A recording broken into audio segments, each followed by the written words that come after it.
Today I'm going to take you through my 2023 calisthenics and handstand goals. I'm going to do something that I don't recommend that you do. I'm going to assess everything on the same day with little to no warm-up. And I'm going to do it in not the best conditions. So living by the beach is cool. So the beach is over there, the sea's there. But look at the sand, the wind. It's not a great day to be doing one-arm handstands. So let's start off with goal number one. So it's the one-arm handstand. Now I have a one-arm handstand already. My best hold on my right side is around 54 seconds, I think, on blocks. And around 24, 25 seconds on the left. So there's a big difference between my left and the right side. I'm not too worried about getting them exactly the same, but I just want to get them to a stage where I can use them in combinations and stuff. But I want to keep pushing the limits of the right hand side, so get that to be my flash side where I do the tricks and I jump up and do harder positions on the right hand side, and then just get a consistent hold on the left hand side. So 30 seconds is the goal on the left, 60 seconds is on the right. I'm not promising anything today. I'm probably going to be looking at 20 to 30 seconds on the right and maybe like 10 seconds on the left, but let's just see what happens. So let's assess that first. And like I say, I've just done a minimal warm up. Okay, this is silly, but I'm just going to do one attempt on the good side, one attempt on the bad side, and just see what max time I can get.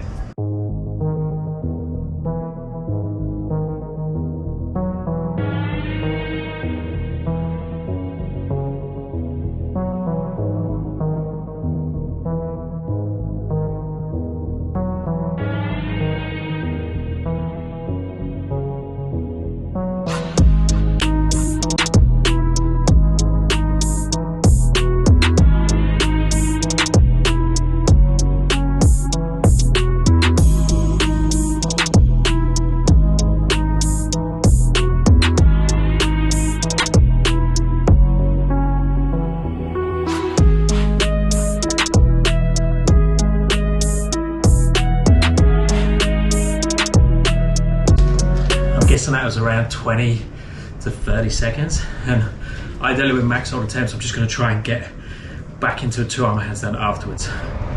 Left hand side I'm not promising much. Okay, now this is where you're going to see the difference between my right and my left hand side, especially with minimal warm-up.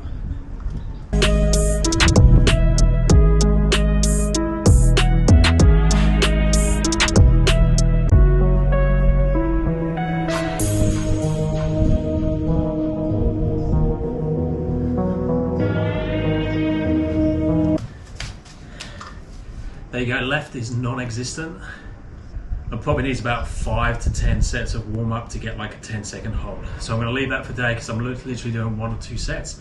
Okay, so as expected, the right-hand side was good, and we had like a 20 to 30-second hold. I'll put on the actual times up on the screen. I don't know until I go back and check. Left-hand side was terrible, so we'll put a sad face there. But that's expected, and you can see there that I'm twice as good on the right than the left, and that's probably an understatement. The right literally needs no warm-up, as we saw today, because I use that when I'm teaching, like demonstrator. I play with it when I'm doing strength exercises.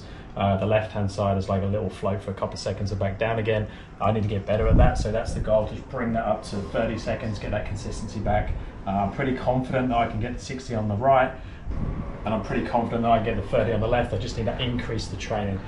Over the past like 6 months, I've probably done very, very little training on the one-arm handstand. It's just more maintenance, so the left has just dropped off and the right sort of maintained at that 20 to 30 second mark. Okay, let's go handstand to planche next. So the goal is to get a 5-second full planche at the end of the handstand. Today I'm only expecting to get like a straddle planche at best, and it's probably going to be a high hip straddle planche. But let's just give like 5 to 10 attempts at this, because this one I can do quite quickly. Let's run through that now. So we're handstand to planche. I'm going to go a little bit wider with my hand position than I normally do for my balance work. Externally rotate the hands a little bit more. Give it to the sand.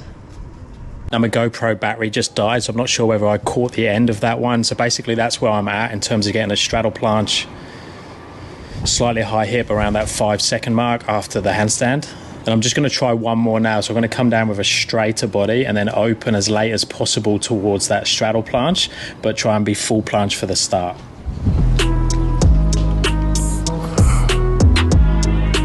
So normal handstand position, try and mimic full planche as far down as I can. It's going to get hard like now, so opening to straddle. Yeah, So the issue when I do that is then I can't hold the straddle planche for as long, so it's sort of visiting the positions on the way down, but it helps condition the pathway down from that full planche position, or from that handstand towards the full planche, but you're not getting the max holds. So I think that's the way to go in terms of my training, is the longer straddle planche, trying to get the hip open, and then the dynamic work from the handstand down and doing the opening up as I come down. So another one, as expected, I can go from handstand to straddle planche, but at the moment it's got a higher hip, which I want to get rid of. So I want to be fully open in that hip. Okay, then I'm just going to bang out the last ones. Now these ones are a little bit tricky for me to do. Number one, because I haven't been training too much pull-in, and that's really gone downhill. I used to have a one-arm chin. I've done it once on my left-hand side, but I used to have eccentrics on both sides. I just want to at least get the eccentric one-arm chin back on both sides.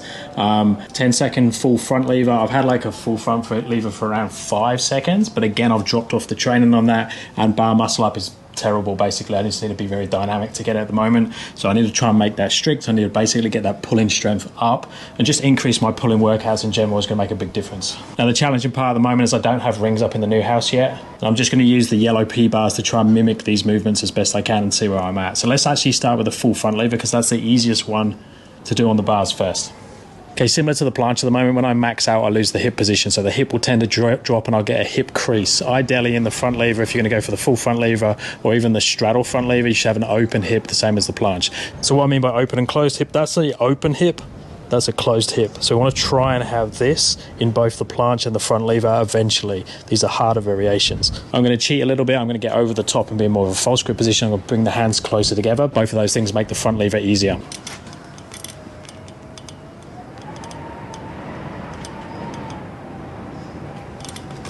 Okay, now with the other two, I'll do a separate video on that and go into a little bit more depth on how I'm going to train those, because they're so far away and I want to be a little bit careful with the biceps as well with the eccentric one-arm chin. I'm not just going to try that. So for today, all I'm going to do is see if I can get a lock off. So if I can hold myself at that top position with one hand, see if I can hold it in that tuck position.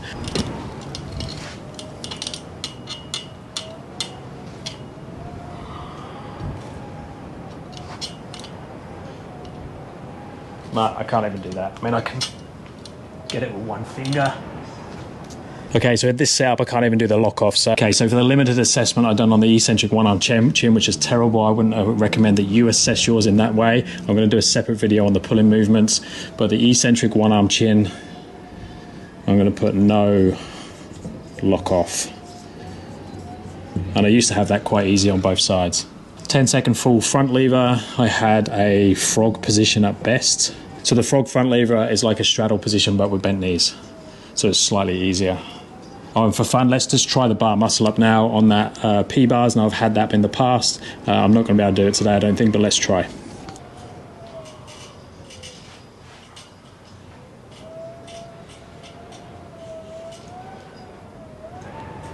Now I wanted to do a little bit more comedy on this channel, and I think that's what you're getting today. So no strict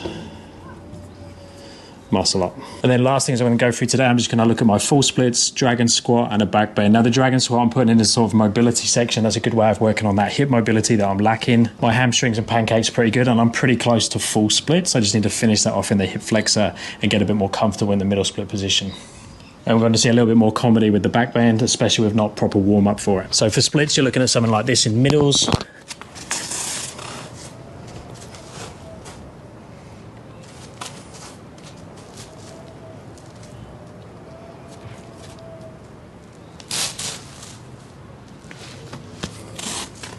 So definitely a little bit more straddle based. I can only get pancake cold, so middle splits is going to be more happy in that like straddle position leaning forwards. So I want to get this comfortable and be able to sit upright, ideally cold, so I can use it in my handstands. Front splits, hip flexor stopping me, hamstrings fine.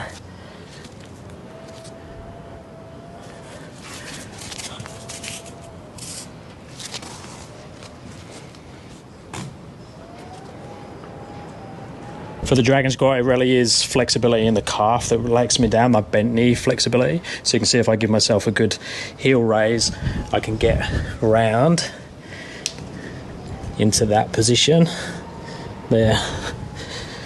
The left side's a lot easier than the right hand side. Let's just check the right, see if it's similar. Because the right hip is much tighter and the calf is much tighter. yeah, look, I'm not going to be able to get around in that position there. I'm going to scuff my foot up. But again, that's not too bad. Very cold flexibility. I've done no warm-up for the calves or the glutes. Okay, and then the funniest one of all, let's just do back bend.